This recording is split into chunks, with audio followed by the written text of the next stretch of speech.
Yun, hirap na hirap siya. Ano siya, hindi siya makuha, hindi siya maka-straight. Hindi siya maka-straight maglakad. Tapos ano siya, utot siya ng utot. Laging nagkakaisa at palaging nagtutulungan para kayo'y mapasaya kahit ganong kahirap upang makapaglingap ng mga taong mahirap. Maghahanap ng matutulungan sa bawat barangay ng Northern Samar.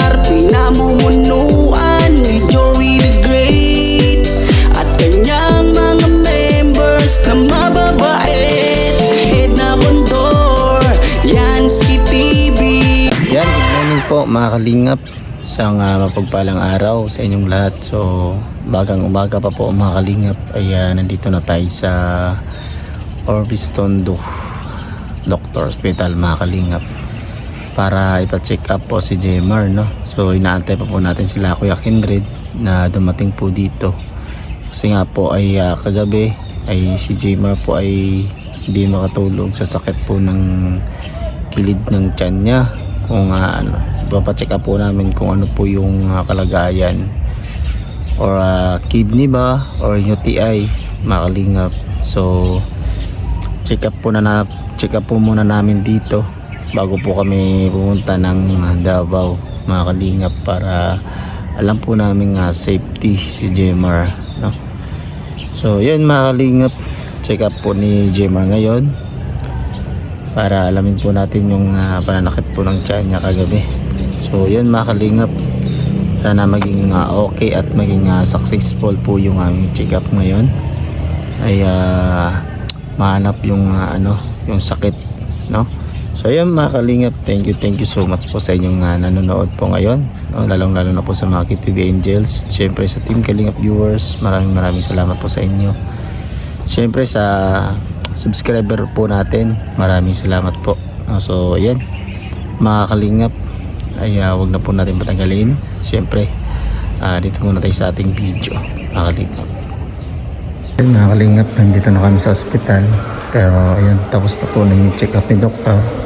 So ano po mga kalingap, kailangan po ni Jemar na ipa-ultrasound kasi wala po silang ultrasound dito, ang nasira po siguro. So kailangan po namin pumunta ng San Franz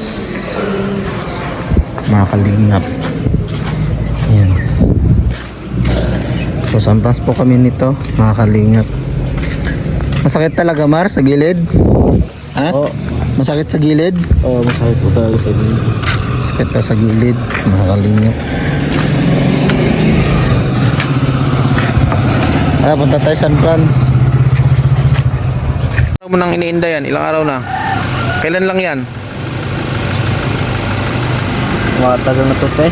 Ha? Tagal na. Paano matagal? Kailan? Kailan pa nag-umpisa yung sumakit? Kailan pa nag-umpisa yung sumakit yan?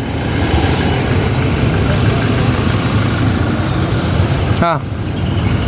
Kailan nag-umpisa na sumakit ang tiyan mo ay yung tagiliran mo? Tagiliran? Kailan sumakit yan? Ito, kailan yan sumakit? Mga 5 araw na nakalipas. 5 araw na? Sige, patingnan natin ha, doktor ha, patingin tayo. So andito kami ngayon mga kalingap. So papasok na kami. So yun mga kalingap, walang ultrasound, kailangan daw ultrasound kasi yung tiyan niya kalat yung sakit. Sabi naman ni Doc, hindi naman kung appendicitis kasi sa kanan, sa kaliwa, either intestine o he would suggest na ultrasound kaysa sa x-ray. Mas marami kasi ang nakikita pag ultrasound. So dadalhin namin siya sa San Franz Doctor. Private yun, private.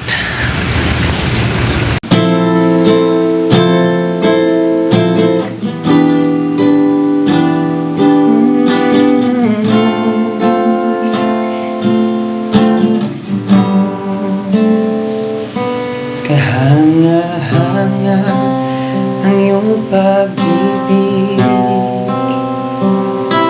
mananatili sa buhay ko tuwing na kapayapaan ay nagdama. Kalayaan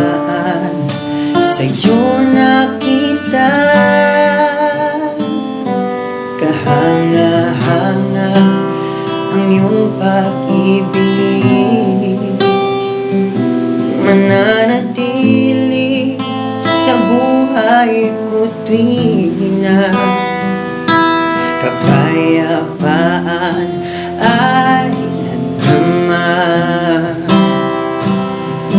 Kalayaan sa'yo nakita. Ako ay aawi sasambahin at pupurihin ka. Purihin ka sa iyong ginawa.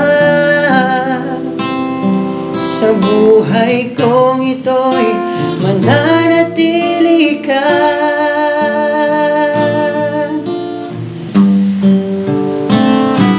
Ako ay awit sa iyo.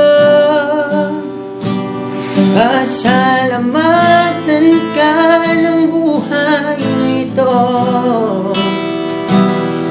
Purihin ka sa iyong ginawa. Sa buhay kong ito'y mananatili. Ano dito mga kalingap, walang doktor, nasa ano daw, nasa convention daw sila, so na-repair ulit kami doon sa Patinay hospital. So dito walang doktor dito, pangalawang hospital na to. Kanina may doktor kaso walang ultrasound, pero ngayon wala naman doktor, kaya lilipat kami ng ibang hospital. Oh, okay pa. Okay, anong sabi mo yung naramdaman mo? Lilipat naman tayo ng doktor. Ay, hospital, wala naman dito. Kaya ako magpapagamot kami. Ha? Paggamot kami kay sakit ng tiyan ko. Anong sabihin mo dyan? Sabihin mo. Ano? Papagamot kami kay sakit ng tiyan ko. Ano? Paggamot kami kay sakit ng tiyan ko. Ah, masakit ang tiyan mo. Sa gilid, di ba? Sa gilid. Nahirapan niya. Kahit yung hawakan niya, masakit to. Dito talaga. Ha? Sakit. Ayaw mo ba? Ha? Okay, lipat ulit kami. Saan masakit sa'yo, Matt? Sa gilid? Nakatulog ka kagabi? Wala. Diyan? Nakatulog ka kagabi? Wala. Ha? Lakasan mo. Wala. Wala. Bakit? Ha? Ano? Bakit hindi ka nakatulog? Sakit? Sakit pa yung giliran ng ano niya. Ang tiyan niya mga kapatid. Nandito tayo sa hospital. Check up natin yan. Ha? So ayan mga kalingap, nandito kami sa Patinay Hospital ng Giliman. Nagpupunan din kung katawan ko yung kasi 21 pa po kami. So kung so ayan po mga kalingap, ayan po natin kung ano po yung nangyayari kasi mukhang i-extra po si Jima kasi nasa loob po i-extra po siya ngayon. Bayanan po natin na kalingap na. Na-check ka na? Ba't gumaganoon ka? Libre. Ha? Ha? Ano? Libre. Anong libre? Libre picture. Ah, ganun ba yun? Ano sabi? Na-check ka na ba? Hindi pa? Di pa. Mamaya ka lang kumain pagkatapos ha? Gutom ka na, hindi pa? Di pa. Hindi pa. Ito yung kasi masakit. Ano sakit? Pag nakautot ka, nawawala ang sakit. Ha? Nawawala pag nakautot ka. Utot ka na, utot.